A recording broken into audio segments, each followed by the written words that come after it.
Somerset stormed into yet another domestic one-day final by thrashing Durham by 39 runs on the Duckworth-Lewis method after rain ended their Clydesdale Bank 40 semi-final early in Taunton.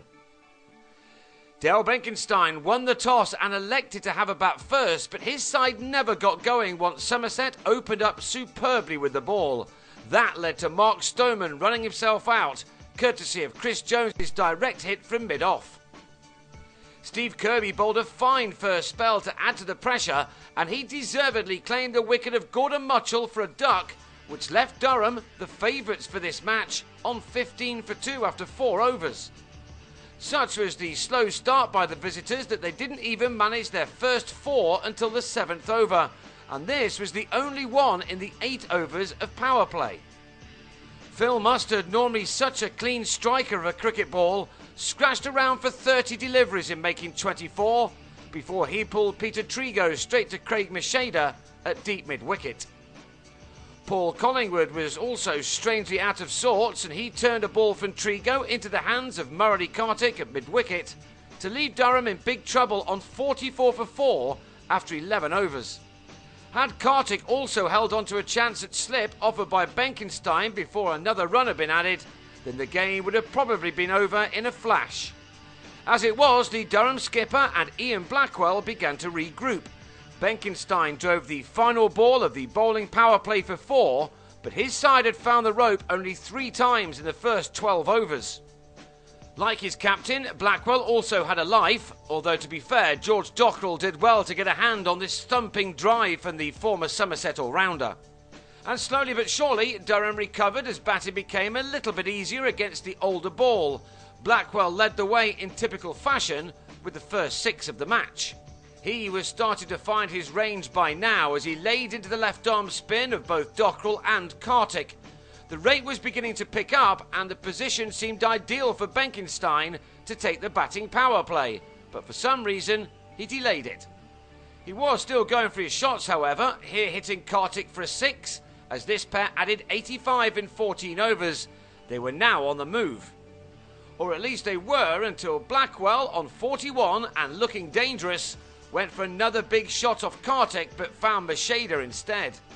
That ended the 25th over, and to the first ball of the 26th, Gareth Breeze turned a delivery from Macheda to James Hildreth at mid-wicket to go for a golden.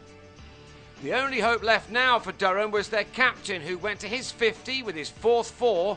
It had come at exactly a run a ball, but now he really needed to kick on. For a while he was kept company by Scott Borthwick, who played a decent enough cameo, here striking a Trigo full toss for a 6.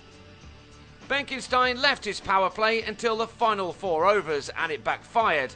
He batted superbly in making 82, but in trying to keep the strike he was run out coming back for a second to leave his side on 201 for 7. He was bitterly disappointed with the way things were turning out for his team. The rest of the innings was over in a hurry. Borthwick had made 32 when he had his leg pole removed by Alfonso Thomas at the start of the 38th over.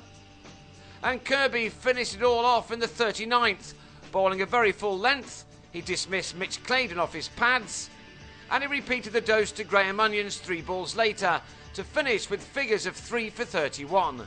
Durham had failed to use up all of their power play and were bowled out with 7 balls of their innings left for 219. So the visitors had to get off to a good start with the ball. They didn't, as a brand new opening partnership for Somerset in the CB40 did extremely well.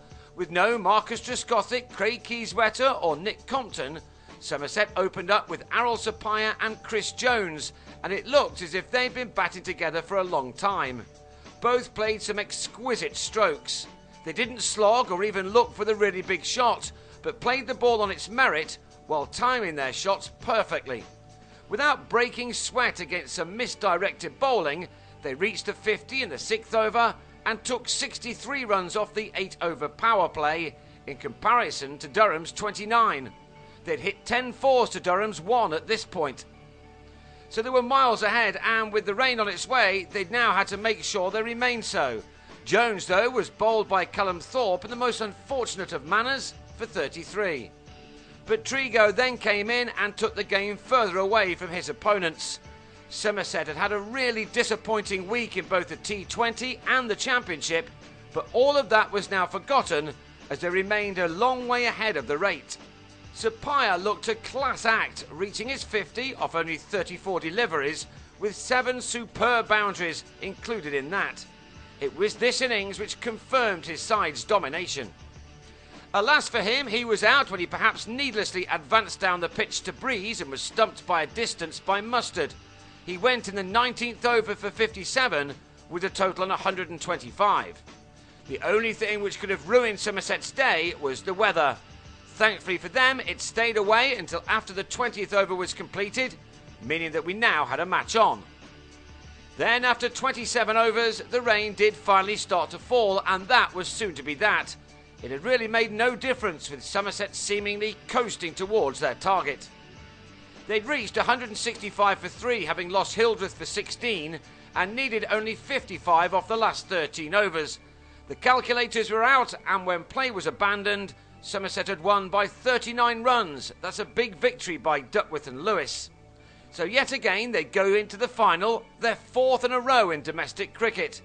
They will come up against their former chief executive and Xanadu Brain when they meet Surrey at Lord's on September the 17th.